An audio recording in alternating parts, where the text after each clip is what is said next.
We do a better job of passing on our fanship of our local sports teams than we do passing on our faith to the next generation. Woo! Right? Because we know our sports Stepping on teams. some toes, Jim. Dude, right now we're in fantasy football. But we have to do a better job of understanding the history of the church and why these objections don't hold water, because that's really more important than our fantasy football teams.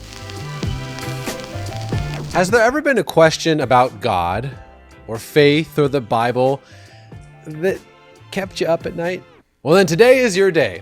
We've asked folks to send in those deep, dark, uncomfortable, nagging questions because today we're unloading all of them on a professional Christian apologist. This is my friend, J. Warner Wallace, founder of Cold Case Christianity, and he's here to take the heat of all your pressing objections. But before we get started, make sure you hit that subscribe button, hit the notification bell so you never miss an upload, and give us a thumbs up because it tells YouTube to share this video with more people.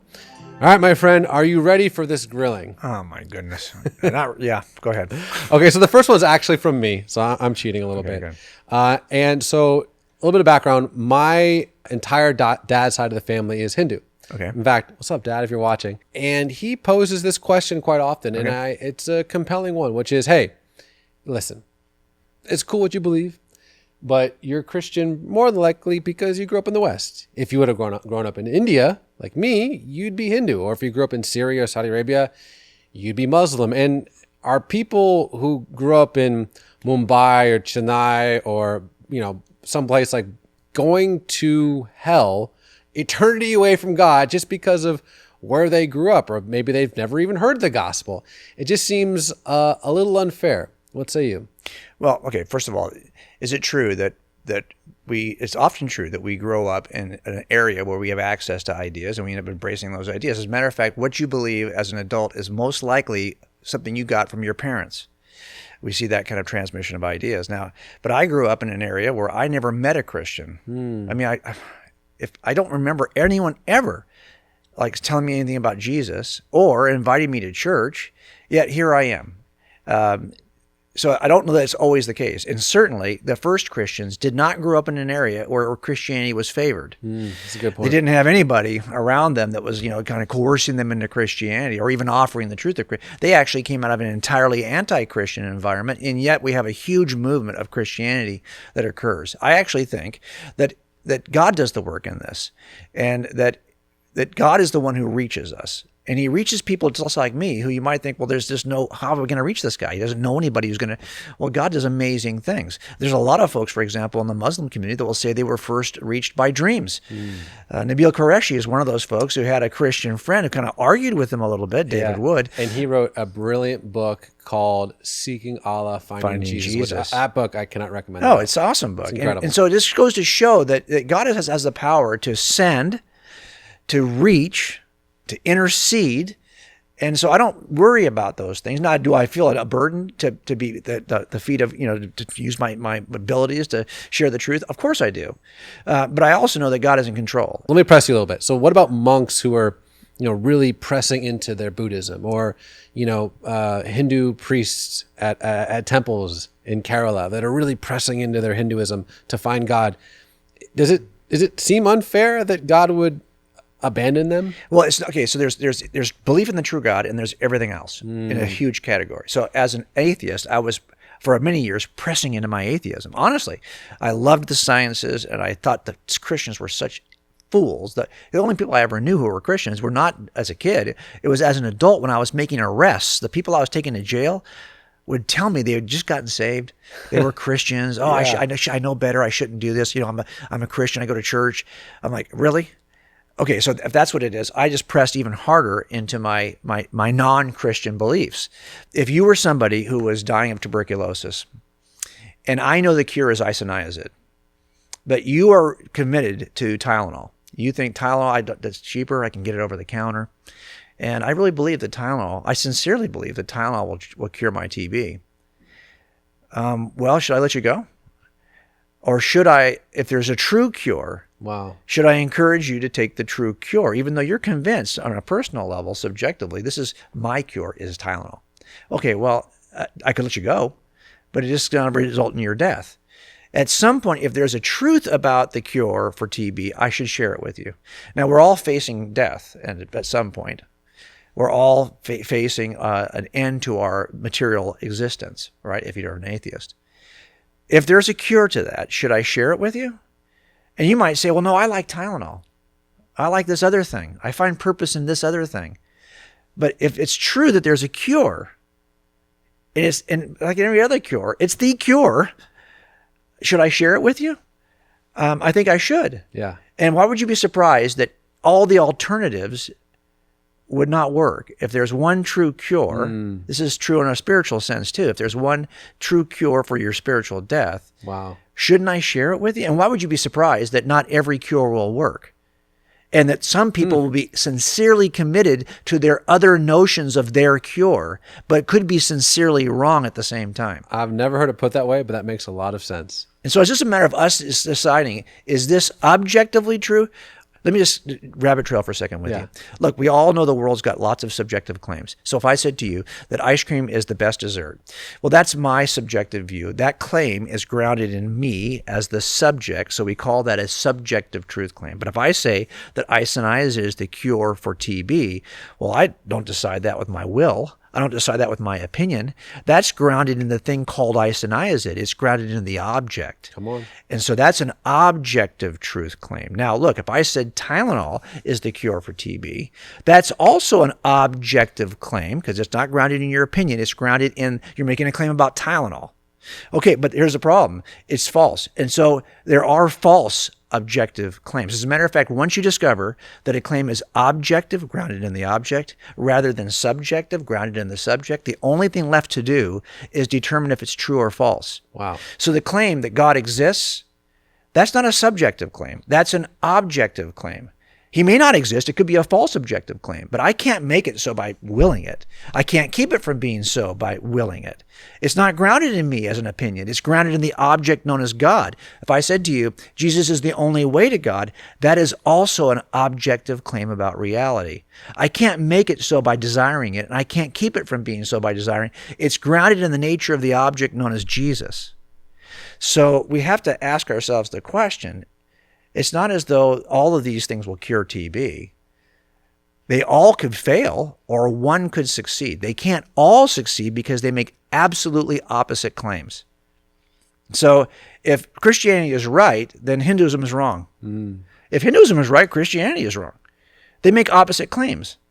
So the question is, are any of them right? And if they are, should we all start paying attention to that one? That's what we have to do. Wow, that is extremely, extremely helpful. I'm excited to go on because I'm not sure I'm excited about it. I don't know what kind of questions you have well, there. I'm saving the spiciest for last. All right, go ahead. All right, so this second question, this one's from Johnny. Given that the books making up biblical canon were developed over time, and given that many books of the Bible were also developed over time with pieces being grafted onto old scrolls, Proverbs and Psalms being easy examples of that, why should we trust what we have now is canon? What makes it different than any other man-made writing like the Quran or the Book of Mormon? What can we point to, especially in history, that bears out that this was inspired by God? Oh, golly. Okay, so there's a lot to answer there. I'm going to try to give you the shortest possible answer. Okay, first of all, the idea this is kind of cobbled together over time is simply untrue, and it can be demonstrated with the evidence that it's not cobbled together over time. So I'll just go the longer way. We test accounts in history. We test accounts in even current history. If I have an account from 35 years ago where somebody says, this is how the murder occurred, I worked cold cases most of my career, so this is always the nature of my cases. They are unsolved murders. You test eyewitnesses under 4 criteria, which we have already talked about, but it's are they written early enough? Because if that's the case, we don't have to worry about them being cobbled together over centuries. 2, can they be corroborated in some way? 3, have they changed over time? That's a big claim you're trying to making here. And 4, is there a reason why they might lie to us, a bias? Well, let's go to this is kind of centered on the third question. Have they changed over time? So here's what we do in crime scenes. We ask the question, because it could happen. You could have some piece of evidence in the crime scene, and 35 years later, I bring it to trial in a cold case. And sure enough, I don't know if somebody pulled it out of property and changed it. 10 years in, and nobody saw it. So now I have this tampered piece of evidence. Kind of the same claim is happening with the scriptures, right? You have some version of Jesus, but they added a bunch of stuff we can't trust, and then we get it in the canon of scripture. Well, how do we test that? Well, we ask a question in the crime scene. Hey, was there somebody who saw that? Like, who's the officer who collected that evidence? And back in the day, believe it or not, we didn't have a lot of CSI officers back in the 60s and 70s. The officer may have collected it himself. Maybe he took a Polaroid. He wrote a report, certainly, describing the piece of evidence. Then he brings it to the property room where they make another report, whether they're receiving it. If my dad, for example, was a cop, if he touched it as a detective, he would make a report about what he saw. Then he brings it to the next guy. They write a report, brings it to the next guy. By the time I check it out of property 30 years later, I'm writing a report. Now I've got image after image after image and report after report after report over time. And they are like links in a chain that connect the past to the present. And I tell you what, that description of that piece of property better not change. Whatever I'm describing over here 30 years later, it better match the very first description. We call this, in evidence terms, the chain of custody. Do we have a chain of custody that is uninterrupted, that we can actually see if the evidence has changed along the way? Well, the same thing can be done with the New Testament. So if John is our author of a Gospel of John, like, who are the officers he gives it to? I'm not sure what John's Gospel says. For all I know, John's Gospel is very, very simple. It's a Jesus who's not miraculous, maybe. Maybe all that stuff was added. How do I know? Well, who did he give it to?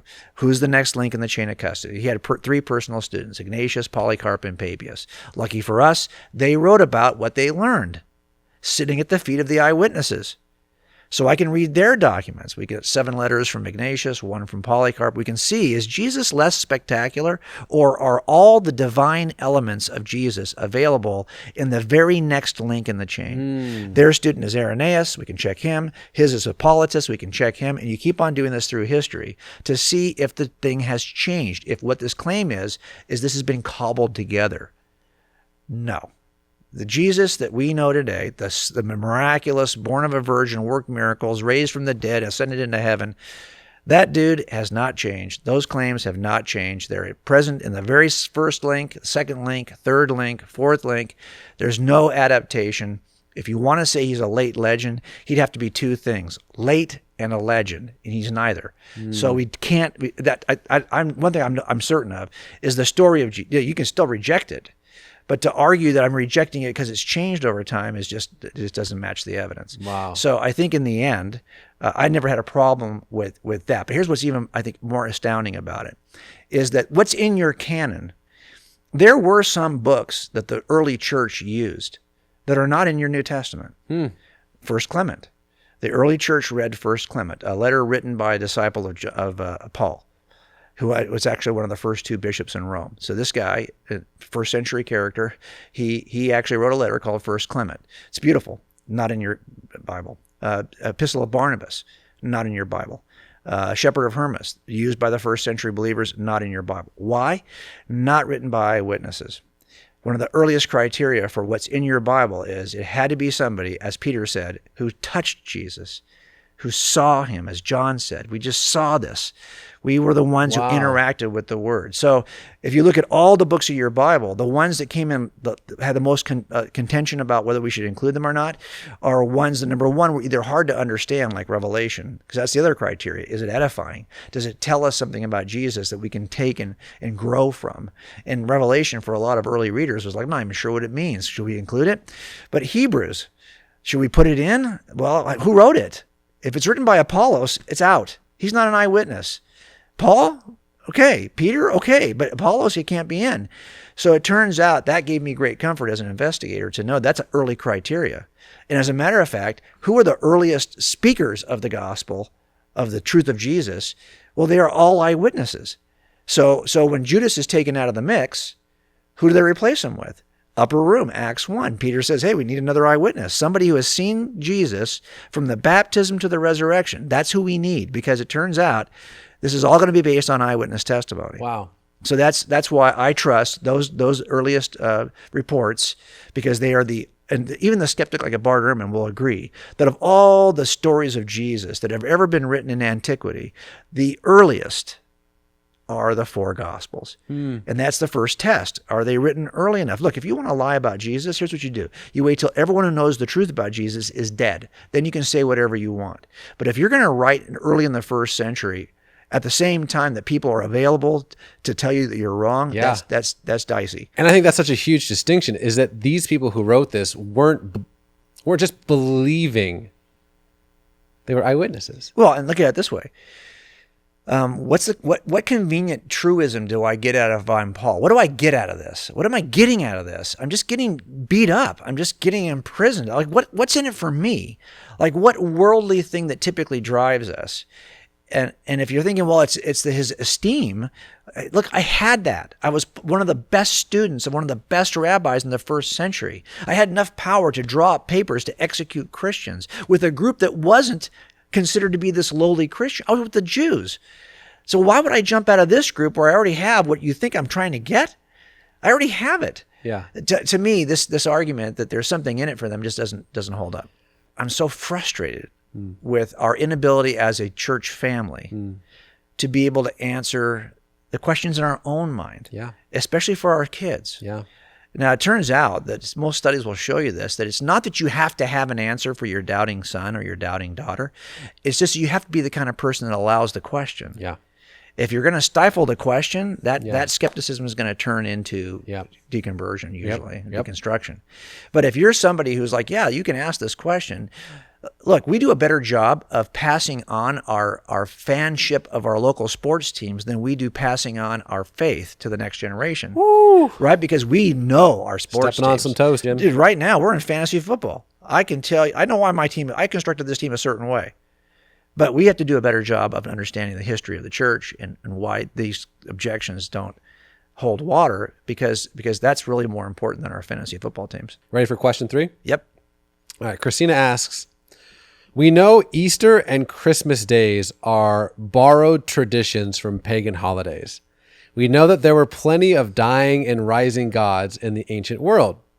We know that there are many similarities between cultures and religions, like the flood story, for example. Mm-hmm. So how do we know that the idea of Jesus of Nazareth dying and rising from the dead isn't just some conglomeration of a bunch of older ideas and myths? Okay, so this is one I've done a lot of work on, because this is one of the biggest objections I had in mind. I could have said that. I could have spoken that objection pretty close to the way it was just spoken. So that was my view. And so I've written a lot about this as in a book called Person of Interest. But here's what I would say. Number one, the fact that we are going to co-opt something that's precious to you to celebrate something that's true, that doesn't surprise me. That doesn't invalidate. Do I think that Jesus was born in December? I don't. I've written about that online too. I don't think so. I don't think from the biblical text. I think it's probably a spring, but that's okay. The fact that we converted an entire body of people because we simply celebrated the truth on the same day they celebrated a lie, okay, that's not unusual for everyone who holds a view. But here's a more important claim. Is Jesus just another dying and rising Savior? Because there seem to be similarities. Here's what I did. Most people make these claims when they haven't really studied the mythologies they say that was copied for Jesus. Oh, he's like Mithras. Oh, he's like Horus. He's like Osiris. Read those mythologies. And here's what I did. I went back and I read all of the major mythologies. And I made a list of any time I saw a similarity between all the mythologies. And what I discovered, like 15 common characteristics of these ancient stories about God. And that shouldn't surprise you, because all of them are basically just reflect our expectation of God. What's interesting about it is that none of the ancient myths have all 15 attributes until you get to Jesus of Nazareth. C.S. Lewis puts it this way, that those ancient myths are the myths of men. He's using the word myth to mean not a lie, a story about God. Whereas Jesus is the myth of God. Those were the works of men who were thinking about God. Jesus is God incarnate, who actually personifies every expectation of the ancients. But if you think that somehow the virgin birth, the dying on a cross, this is so different, yes, broadly speaking, it matches the expectations of the ancients. But wouldn't you want that to be the case? Like, yeah, if you're thinking hard about God, this is what Paul says on Mars Hill. He says, you people here are very religious. You got all kinds of monuments. There's one here for the unknown God. Well, tell you what, you're kind of right and kind of wrong. I'm here to introduce you to who we saw with our own eyes, who will blow you away, who will meet every expectation and more that you have for God. Why? Because he is God. So don't be surprised that the real God will meet your expectations. If you think hard about God, some of those expectations will be met. Some places you're just going to be wrong. But that's what you see in the history of our ideas about God. Now, by the way, if you think that Jewish inventors of Jesus in the first century are thinking, I'm going to invent a God to sell to my other Jewish members of my community, Jews who have been told their entire existence that they are to reject the pagan gods. They are not to get involved with the pagan gods. So I'm going to go ahead and cobble together a story to convince these Jewish believers using all of the pagan mythology around us. Okay, that's like the worst strategy possible for this particular group. Right. But if it just so happens that the story of Jesus is true and he might meet your expectations, it's not just the pagans. I say pagans, I mean the non-Jews, that he meets expectations. Well, it turns out if I described the attributes of Jesus, I could very well be describing David, because so much of David's story matches Jesus, or Jonah, or Joshua. It turns out that the same expectations have been developed within the Jewish community because the archetypes, the patriarchs, they foreshadow Jesus. So Jesus comes, the one man, the one God who comes and meets all the expectations of the non-Jews and all of the types of the Jews. Wow. So he to me, all that stuff about how similar he is to ancient mythology is not an evidence against Jesus. It's an evidence for Jesus. Wow. That's a long answer to a short question. You just say it so eloquently, and I'm just so thankful because it's beyond helpful. There's obviously a lot more questions we could get after, but there's one that always comes up. That's the spiciest of them all. All right. We'll have this be our last one. Okay. This is the one that when we kind of polled people like, hey, what would you want to hear? This is the one that keeps coming up. All right, here it comes.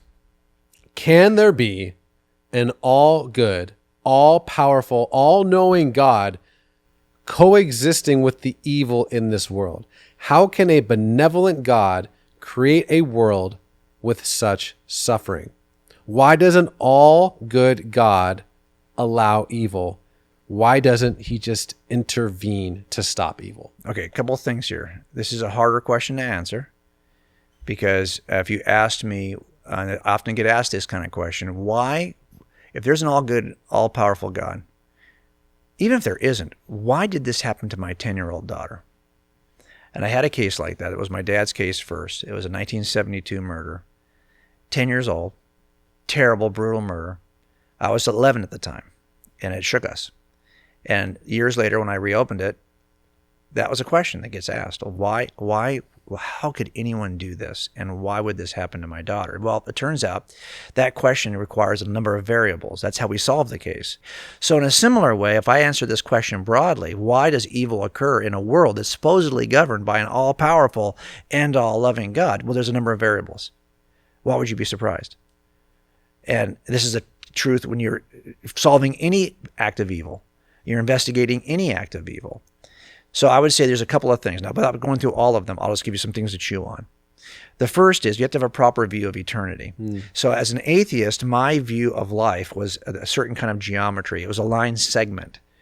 Starts with birth, it extends through to the point of death, and that's all you get. And I'm hoping to get 90, 95 clean years, drop dead in my sleep after a nice pasta dinner. Like, I don't want any pain. But if I get cancer at 40 and I suffer for 10 years and die, I'm going to be upset. That's going to be evil in my view because I had an expectation of 90 clean. Now, what if, though, my view of the life is wrong? What if the geometry is wrong? What if life is not a line segment, but is instead a ray? Starts at the point of birth, extends through that point of death, and goes off infinitely in that direction. Well, now that's different because there are people who've had surgeries when they were a baby.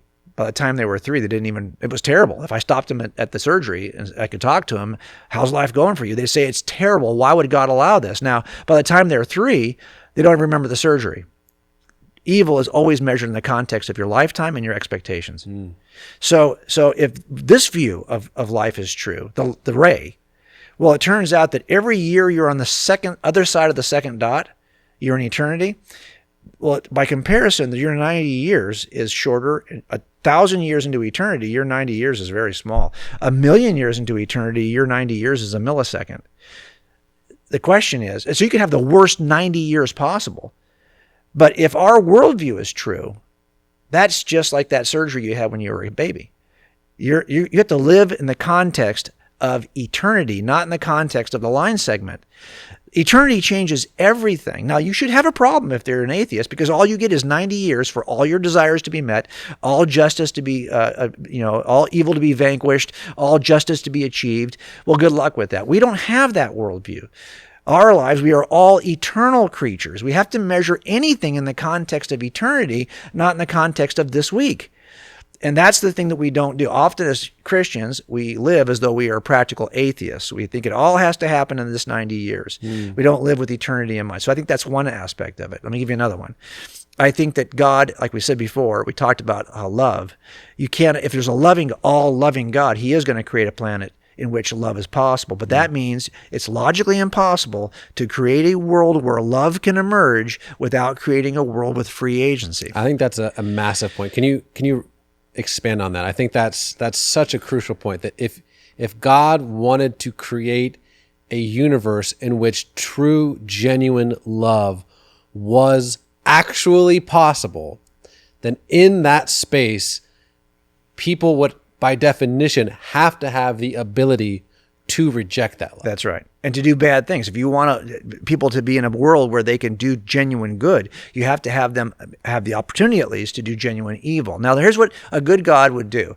He's not as though he's giving you this dangerous thing, free agency, and he's throwing the knife at you and not telling you how to catch it, by the handle of the blade. No, he actually throws the knife and he gives you a book that will guide you so you will not abuse your free agency. Now, if you don't choose to read the book, you may abuse your free agency. But that's not because God has not given you the beautiful thing called free agency and given you the guidelines so you won't abuse free agency. Our goal then is to actually follow the guidelines. We may not do that, but that's part of the gamble. But again, it's okay, because justice, you might say, well, then things are going to be unjust. Bad things are going to happen. Well, yeah, if it's a line segment. But if it's a ray, there's no crying on the other side of the second dot. Right.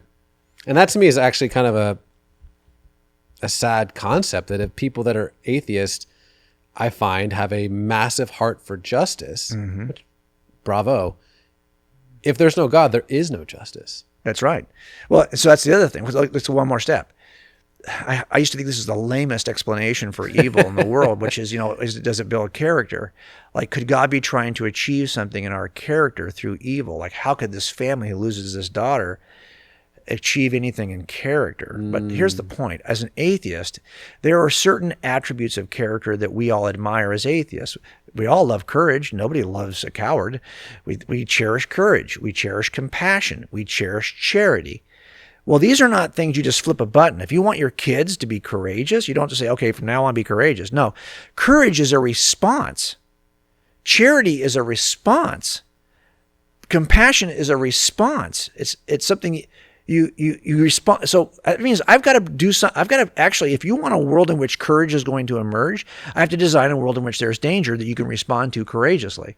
I have to design a world in which there's poverty you can respond to charitably. That's a great point. A room where there are a world where there are challenges and traumas that you can respond to with compassion. In other words, if you want the things that we all revere as atheists, you have to create a world that looks just like the one we're in.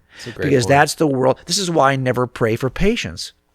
If you pray for patience, what's going to happen? God's going to give you something that requires that response, and nobody wants that. So again, all of these virtues are what God has designed into this environment, because you don't want to. Do you think it'd be better if God designed a world where there could be no virtues? That's ridiculous. So, but the last thing I would say is why are we calling this stuff evil to begin with? Like, what is the standard? If you're saying it's evil because I don't like it, well, then you could change it. You could get rid of all evil tomorrow by simply changing your opinion of it. But it turns out you're saying, we're saying it's evil because we think it's objectively evil, regardless of my opinion. In other words, there's a standard by which we measure it. But that means there's God. If you think there's objective evil, things that are evil no matter, it's never okay to torture babies for fun. Okay. If that's an objective evil, there'd have to be a standard of righteousness that is objective that you're using to measure. And by comparison, in other words, if evil is the shadow, I think Lewis also talked about this, then if there's no light, there are no shadows. So to argue that I don't like that there's shadows means that you have to first admit there has got to be light. So in the end, evil does not work as an evidence against the existence of an all-powerful, all-loving God. It actually is an evidence that there is one, because that's the standard that you think is missing here. Now, the question is, why would God allow this to happen? Well, that's what we're talking about, right? Is that why he would, one last thing on this. When someone offers objection and they're saying there's an all-loving, all-powerful God, so there's the problem. He can't be both. Either he doesn't care, he could stop it, but he doesn't, or he can't stop it, then he's not all-powerful. Well, that's not the limited definition of God that we believe as Christians. God is just all-loving and all-powerful. You're missing some dimensions of God. One of the dimensions you're missing is that God is all-knowing. Now, an all-knowing God might allow evil because he knows something that's further down the domino chain than you do. He knows what good. I work a lot with officers who have suffered trauma. And if you suffer trauma, you're going along at a certain pace and you get the trauma knocks you to your knees. And if you stay down there and you can't perform anymore, you're suffering PTSD. If you can suffer the trauma and get back to where you were before, we call that resiliency. But if you suffer the trauma, I could actually help you to do even better than you were before the trauma. That's called post-traumatic growth. How do you do it? Well, the secular studies show it. It's called meaning making. It's trying to find sense in why this aspect of my life is part of my overarching story. No, I don't call it meaning making. I call it meaning finding, because we can't just make up our own meaning. Right. But if there's an objective meaning to this, some reason why this might have happened to you, because there's something unbelievable that's waiting for you to do. It's part of the overarching purpose of your life. You will grow on the other side of the trauma. You have to find its place in your story. And if you don't have God's story to base it on, Joseph knew God's story. When he's in prison for a decade, he knew that this is still part of the overarching story. He didn't lose his hope. If you don't know your place in the overarching story, if you don't think there is an overarching story, then it's what Dawkins says. The universe is just blind and pitiless. It doesn't care about you. There is no good. There is no bad. It's just a matter of opinion. Just get over it. On the other hand, if there's a God who loves you, this event, this evil, might be part of the overarching story of your life. Wow. And that's what we're called to figure out. Well, that was only 4 questions, so we need to obviously have you back. Speaking of which, if you have any questions about anything that my friend Jim here said, please put it in the comments, or different questions, one that wasn't one of these 4, because we're going to obviously have to have you back, because there are, I think that the most important thing is, listen, questions are fine. Unanswered questions are where people get in trouble. So J. Warner Wallace, thank you so much. That was awesome. Thanks for having me. I appreciate you.